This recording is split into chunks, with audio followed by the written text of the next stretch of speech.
After we reviewed UFC 10, we done a series of videos where we ranked the initial 10 tournaments, events, and a sort of pound for pound list. Okay, not quite the Pioneer GOAT list yet, that is to come, but we sort of ranked the 10 best fighters, the 10 tournaments, and the first 10 events. And I wanted to do something similar now that we just reviewed UFC 20. But UFC 20 's sort of in a tough spot because we're about to actually end the Pioneer era. We're at UFC 20. The Pioneer era ends at 28. So I didn't really want to update the GOAT list. I say the GOAT list, the GOAT Pioneer list. Again, that's to come. I didn't really want to update the pound for pound list because we're going to do that at the end of UFC 28. I also like to rank all of the events again or the tournaments. I mean, Jesus Christ, those are marathon lists. I mean, good Lord Almighty. Those would be hour-long videos. Again, UFC 28, like I can see the end of the Pioneer era. It's the light at the end of the tunnel is there.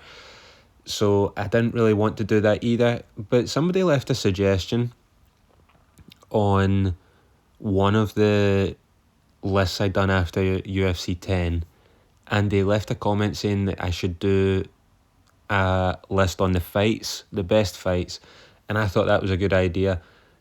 But again, we can do a top 10 fight list at the end of UFC 28, but I still wanted to commemorate coming to the end of UFC 20 because that's what we done for 10, and 10 events later, it's another milestone checked off, so I still wanted to, again, commemorate it in some sort of way. So instead of doing a top 10 UFC fight lists and just... Because if I do top 10 now, right, see by the end of UFC 28, the list is already kind of made up. I probably could do a fighter list, to be honest, because the roster's changed so much.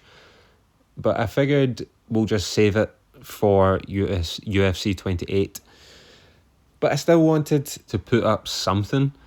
And seeing as my For You page has just been flooded with Coachella and Justin Bieber playing his favourite songs off a laptop, I thought, here, this is perfect. I'll pick 5 of the best UFC fights that we have reviewed so far on the channel. I'll put them in a nice little list, and I'll put the YouTube thumbnails here in the background so you can even watch them. And then when looking for the fights, you know what, we'll get to it. Okay, so we're going to start off, and I should actually say this. See these fights, these are my personal favourites. There are better knockouts. Okay, see if you're here for who have the best knockouts or who has the best knockouts, if we can speak English. Tank Abbott on John Matua is hilarious. He leaves in an oxygen mask. If we're counting pride, Gary Goodridge over fucking Oleg Taktarov. I know that's not UFC, but it's within this time period. Don Fry on...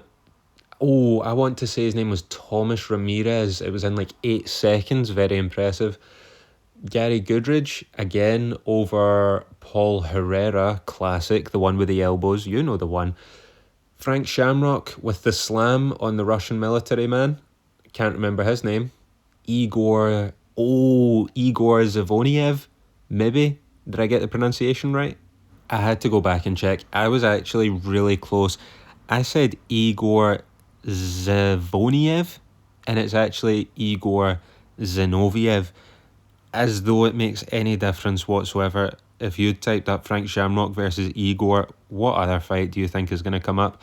But that is in there as one of the best knockouts.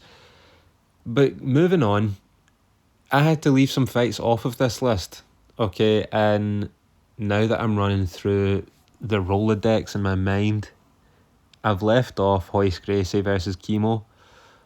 Ooh, should I go back? You know what, see, I've mentioned it. I feel as though that is enough. And even that fight, it's a bit of a scrap, but in the wider context of what it means to that event and my mental state at that point, it probably should be on here, but I've mentioned it, so if you want to watch it, you can do. A fight that I left off here was Dan Henderson versus Alan Goes, which was a pretty good fight. But I can't put it on here because Alan Goes just decides to try and lie on his back on 3 separate occasions to try and beckon Henderson into the guard when he's been winning on the feet the whole time, and he still tries to do this bullshit.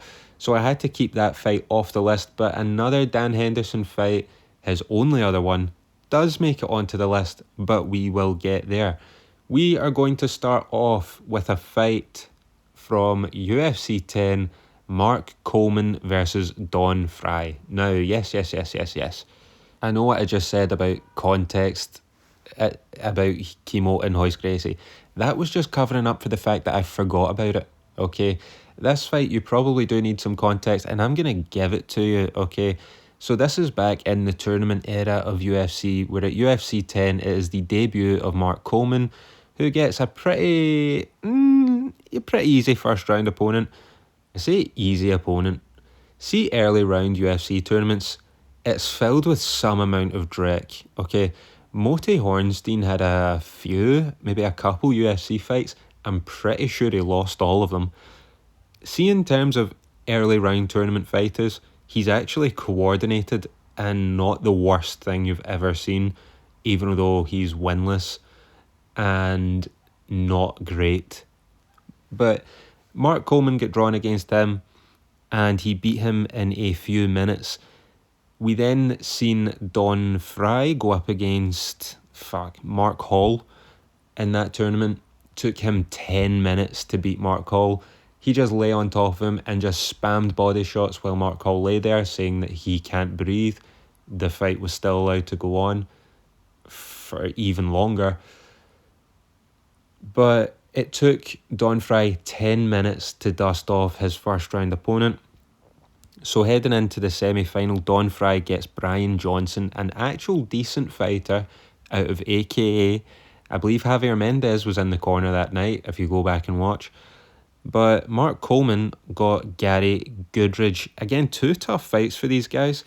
But Don Fry, it took him just less than 5 minutes to beat Brian Johnson. Meanwhile, it took Mark Coleman 7 minutes to beat Gary Goodridge. And I'm almost certain in that fight, Mark Coleman just got into back mount and Gary Goodridge just tapped. He was so fucked. He just didn't even bother eating any shots on the ground. As soon as he went down, he just went, oh no, that's it, I give up, and tapped. But we head into the final, and Don Fry has fought for 5 more minutes than Mark Coleman has. And it creates this David and Goliath story that obviously would have been there had they fought for an even amount of time. But Don Fry is coming up against this fucking monster Mark Coleman, chock full of roids, just fucking packed to the gills. And I'm not even saying that Don Fry isn't on them, but he ain't on the shit that Mark Coleman is on. And so Don Fry walks into this fight, significant weight disadvantage, and he's already been cut heading into this fight here against Mark Coleman, who I'm not going to say is fresh, because Coleman obviously has problems with his stamina that we wouldn't actually find out until later on. So he's actually able to hold it together to some extent here. Both men obviously tired.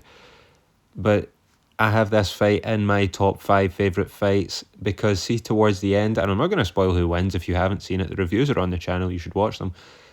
But there comes a point where it's like you actually find yourself rooting for Don Fry so much. And I don't know if it was just me watching it, but knowing the context of how we got here and the 2 men in the final, you actually find yourself pulling for Don Fry to get the win. I'm not going to spoil who does win. You probably already know, but in case you haven't watched it, here's the fight here on YouTube. You can go and watch it. Next up, we have another Don Fry fight. And weirdly, okay, see how I just said you were pulling for Don Fry in that last fight against Mark Coleman? You are now pulling for Tank Abbott to beat Don Fry here. Again, another tournament. This is from the Ultimate 1996. Pretty good, I think. See, these events, most of them blend into one. I think this one was pretty good.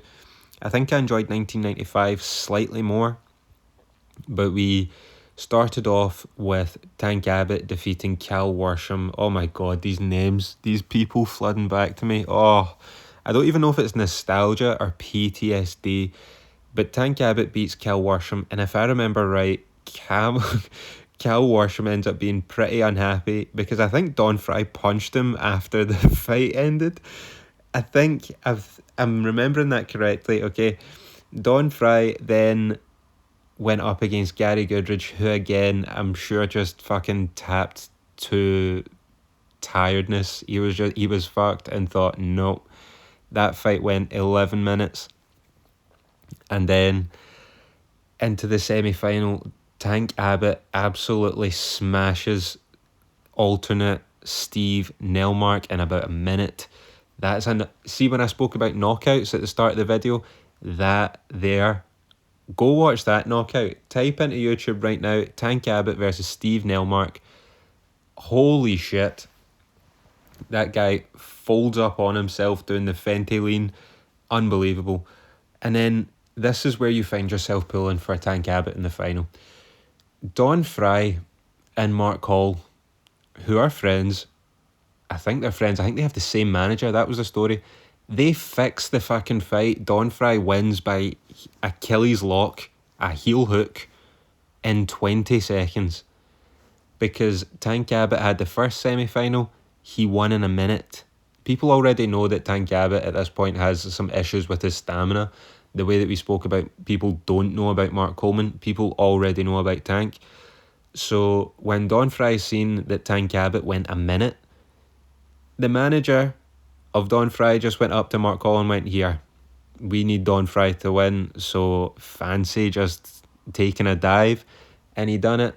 Don Fry wins in 20 seconds. So see, knowing that going into the final, you want Tank Abbott to win, and Tank Abbott is winning. He is beating the absolute shit out of Don Fry. I'm sure he knocks him down early, and then he just fucking trips, stumbles and falls over his own feet, and you're just, oh my god, what the fuck is happening? And again, I'm not going to spoil the ending to these fights. I'm going to spoil the ending to one, actually, the last one, because I have to. It's part of the deal. But oh my god, this fight. Go and watch it if you haven't already. There's the context leading up to it. Fuck. You start off the night looking at Tank Abbott thinking, was it really necessary to punch the guy after the belt? And I'm not talking, he didn't fucking throw an overhand right at him and try and knock him out, right? It was like a light jab on the ground. Still unnecessary, or maybe super necessary. But when you know that Don Fry and Mark Hall fixed the semi-final so that he could just get into the final easy to beat Tank Abbott, and then you start seeing, oh fuck, this final is not playing out how he thought it would, it's a good watch. At the Ultimate 1996. Next up, we probably have the best fight out on this list, right? If I'm speaking objectively, this, or maybe the next one, is the best fight. We have Carlos Newton versus Dan Henderson in the middleweight tournament final from UFC 17. Now, we will revisit UFC 17 in a short while. And if you've watched the reviews, you probably know what other fight from that card is on this list. Again, not Dan Henderson versus Alan Goes. I'm talking about a real highlight here. But we have Newton versus Henderson, and I am aware this video is probably going on a little bit. So I'll just hit high notes here. These tournaments now are only 4 guys in them, so it's just straight semi-final, then final. Carlos Newton ends up winning quickly by submission, I think in less than a minute, or around 1 minute long. I'm sure it was still in the seconds though. Whereas Dan Henderson gets to the final via almost borderline robbery against Alan Goes. I think Goes had cheated a whole lot in the fight, grabbing the fence and such. But I think that was one of the first cards where they actually banned fence grabbing. So it is what it is. But Alan Goes could have been disqualified in the first few minutes of the fight. Dan Henderson as well was partial to a bit of fence grabbing. But really, what cost Alan Goes here was lying on his back. He'd knocked down Henderson twice in that fight. See, going into this Carlos Newton-Dan Henderson fight, Henderson had been knocked down twice in the first fight and still won because Goes decided, here, even though I'm beating this guy on the feet right now, I'm going to lie on my back and beckon him into the guard. Just fucking pathetic. But we then gear up to the final, and where I spoke about Don Fry having a 5-minute advantage over Mark Coleman, Carlos Newton has a 15-minute advantage over Dan Henderson, who's been through a war and been knocked down twice. This is probably the best technical... This or the next one's probably the best technical fight on this list. But it's genuinely good. Go watch it. And robbery as well, by the way. Dan Henderson... I mean, part of 2 robberies. What will be the outcome in this fight? Go and watch it. Is he the robber or the robbie after getting to the final via robbery? How do you think he gets on? Go and watch that fight. And if you're going to watch one fight, I mean, look, it's going to be my favourite, but I think there's added context required. If you're just looking at a fight for a fight, watch this one here or the next one. Fuck. I can't... These fights are good. Right. Carlos Newton, Dan Henderson. Go and watch it. Next up, one of my personal favourites. Obviously, because it's on this list. Tito Ortiz versus Guy Mezger 2 from 1999. This fight is not on YouTube and it should be, okay? Or maybe it's blocked in my region and I just can't get it. So for the thumbnail, we're just going to use my review of UFC 19. There it is. What a glorious thumbnail that is.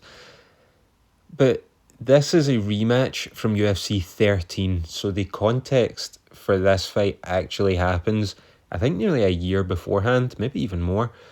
But Tito Ortiz won an alternate matchup to get into the tournament final against Guy Mezger. He turned up. He was beating the fuck out of Guy Mezger. He cut him. He was on top. He was winning the fight, clearly. And at this point in time in UFC, when the referee stands the fight up, they do this frequently to check on cuts because they're trying to improve the reputation of the sport, even if it hampers the fight itself. So the referee, Big John McCarthy, stands this fight up to go and check on Guy Mezger, who has had the shit beat out of him by Tito Ortiz. They check the cut.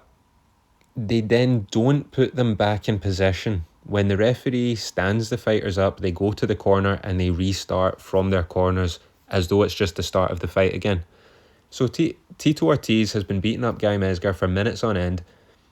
We get stood up, we check the cut, we restart, and all of a sudden things go completely to pot, and and Guy Mezger beats Tito Ortiz.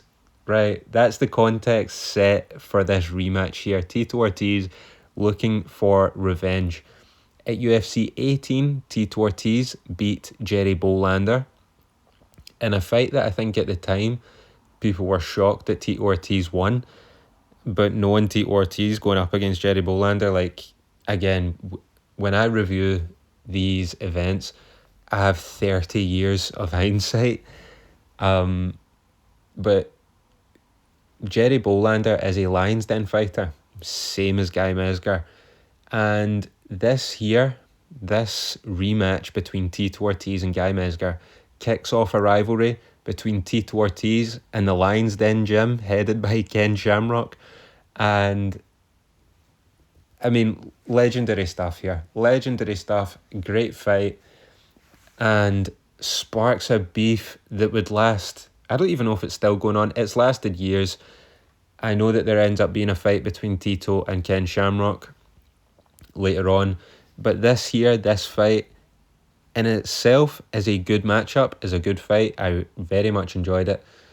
But it is critical to kicking off a beef that would then pay off later on down the road, which then takes it up a few more points. And if you've seen my thumbnail for UFC 18, Tito Ortiz's shirt, he has another shirt at UFC 19. Go and watch that review to hear all about it. But that fight between him and Guy Mezger, In fact, that shirt might be why it's not on YouTube. Maybe. Or maybe the brawl afterwards. You know what? It's fine. It doesn't matter. Go and watch the fight. Tito Ortiz versus Guy Mezger 2, UFC 19.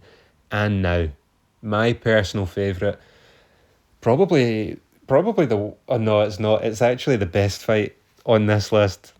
And the sad thing is, I think you might need some context. But I don't even know if you can watch this just on its own and have it be as amazing as it is. I mean, you can. It's provided this video has entrances, okay, because I didn't actually watch this video. This is just the fight on YouTube. But Tank Abbott, we're at UFC 17, okay, we have a new matchmaker, John Peretti. John Peretti wants to put focus on lightweights, guys that are 170 pounds. They're terrible, okay, they're just not good. But he fucking hates Tank Abbott, and I don't know why. I don't know if it's just because he appears to be out of shape. I don't know why I say appears to be, he is out of shape. And I don't know if it's, because he's not maybe the most technically sound, which he isn't, but he is the most entertaining and he is the biggest star.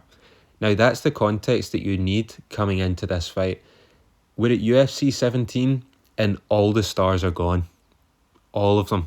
All of the OG stars are gone. Don Fry, Dan Severn, Hoist Gracie, Ken Shamrock, even our new stars, Mark Kerr, Randy Couture, our heavyweight champion, not here and won't be back. Vitor Belfort, not on the card. Our biggest star is Mark Coleman getting fucking finished by a nobody in an insane KO that would end up being in the Hall of Fame, yes, okay?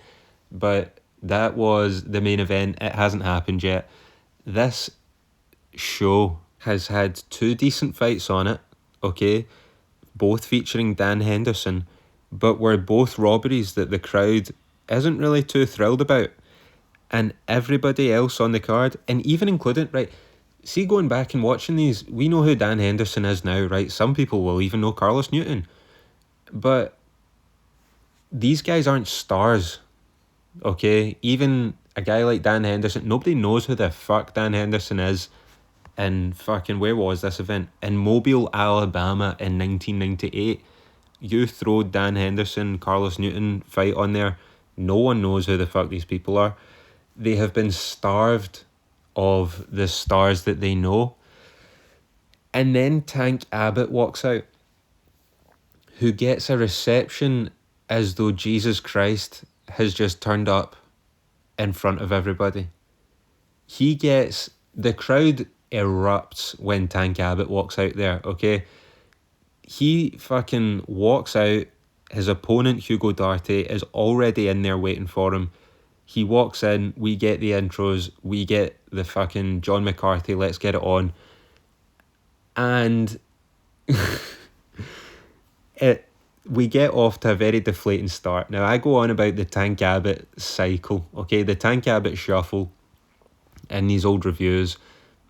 I can't even do that anymore because Tank Abbott isn't here. Well, maybe I can actually. Tito Ortiz is still here. He has a similar style. But Tank Abbott would rush his opponent and try and knock him out in the first 10 seconds. If he can't get the knockout, he gets the takedown. When he gets the takedown, he stays in the guard for 5 minutes until Big John stands it up. And then he just charges at his opponent, tries to knock him out for 10 seconds, can't knock him out, gets the takedown, back into guard for 5 minutes, waits for Big John to stand him up. And the cycle just repeats itself over and over again. And it's very entertaining. But here, Hugo Duarte, who we will get to in a minute, he decides to try and take down Tank Abbott and he just about barely gets it.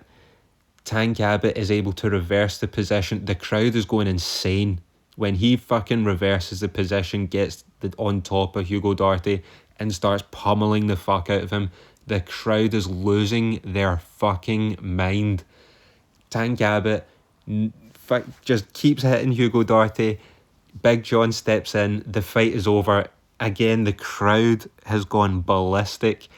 Tank Abbott grabs his fucking merch shirt, 86th for life, drops it on Hugo Duarte, waves bye-bye, walks out the fucking cage, doesn't even wait to get his name called out as the winner, doesn't wait to get his hand raised, He walks back up the aisle. The fans are climbing over the barrier to try and grab a hold of him.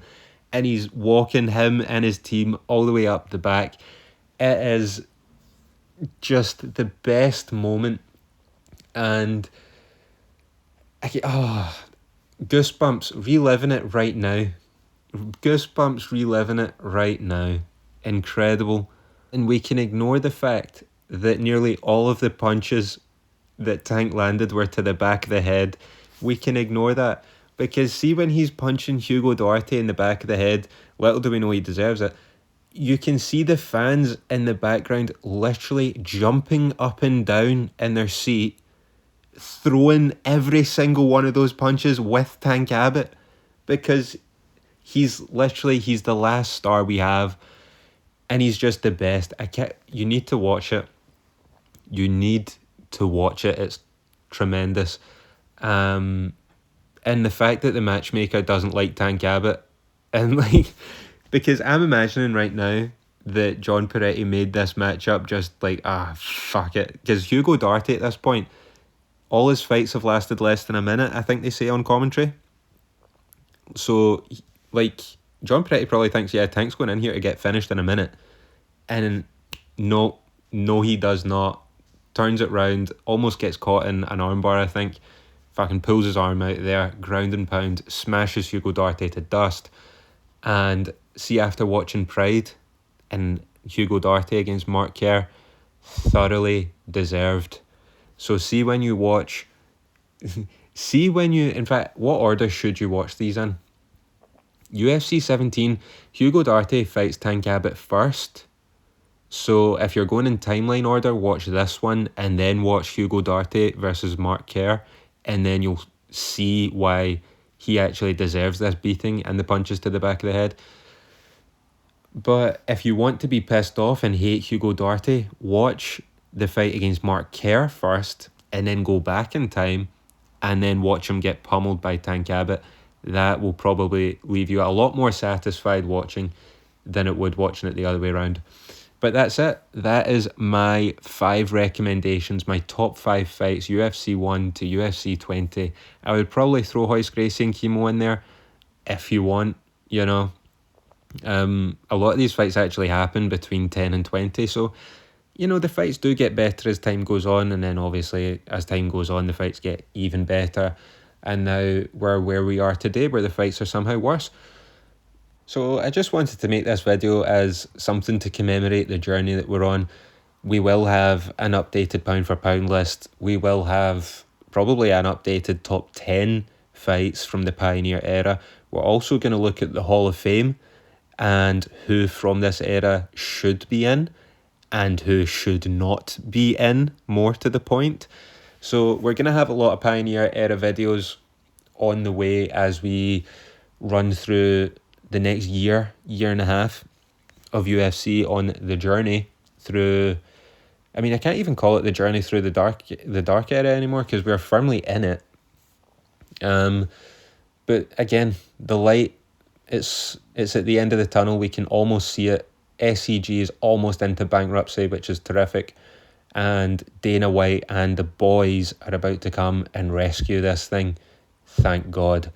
So subscribe and hit the notify bell to keep up with the journey. Like this video, comment your own thoughts below. What fights did I miss off the list? What fights do you absolutely hate that I have on here? I already know that response is going to come. But look, it's my list. Make your own YouTube channel and have your own list. That's, you know, that's what to do with that. Thank you very much for watching, and I will see you all next time.